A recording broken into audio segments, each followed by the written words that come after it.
Welcome back to the Frugal Gardener's Garden. This is my Endless Summer series, and I just pulled back my frost cloth to see what I have still going.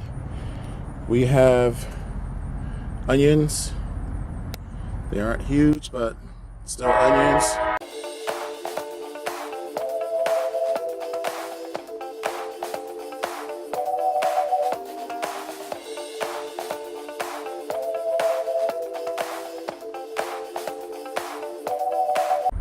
There's still a couple of peppers left.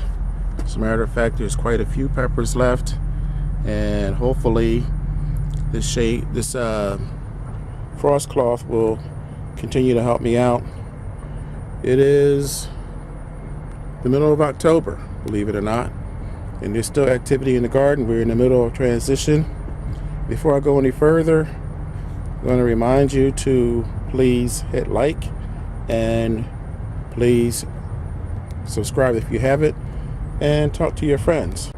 I still haven't harvested my ginger. I have 2 pots there, and as I mentioned, there's the onions and carrots. I mean, it's not going to be a huge harvest. They're in small pots. Those are the only pots I had available at the time.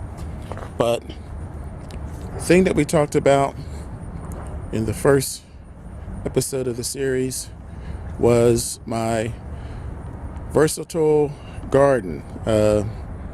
This started out as a raised garden, and my neighbors and friends, Betty and Mike, they built this greenhouse for me.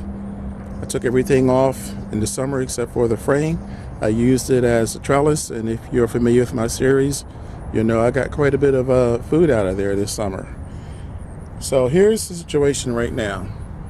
I am in the process of still growing peppers.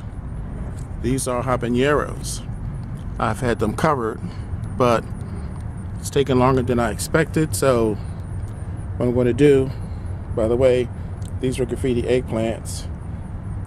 I'm going to take these peppers out and replant them in pots so that I can bring them into the garage.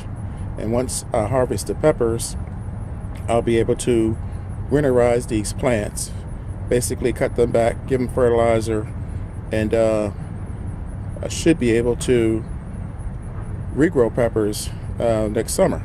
I did this with bell peppers, and I was able to keep the plant for 3 years. Talked to a guy once who told me that he was able to keep his for 8. So I'm looking forward to saving these. This is basically going to go in the compost. So what I'm in the process of doing right now is taking out what I can save from here, what I can salvage and continue to grow, and then turn this raised garden over. I'm going to add some nutrients to it, and I'm going to plant the leafy greens that do better in the fall and winter. I've already started mustard greens. I started spinach, collard greens, broccoli, and a few others. So half of that, well, probably about three quarters of that will go into this raised garden, which again is going to be converted back into my greenhouse. And I have room up here to add a few pots. Kind of made this a couple of weeks ago. This is going to go in the front to block the cold air from coming from out of the ground.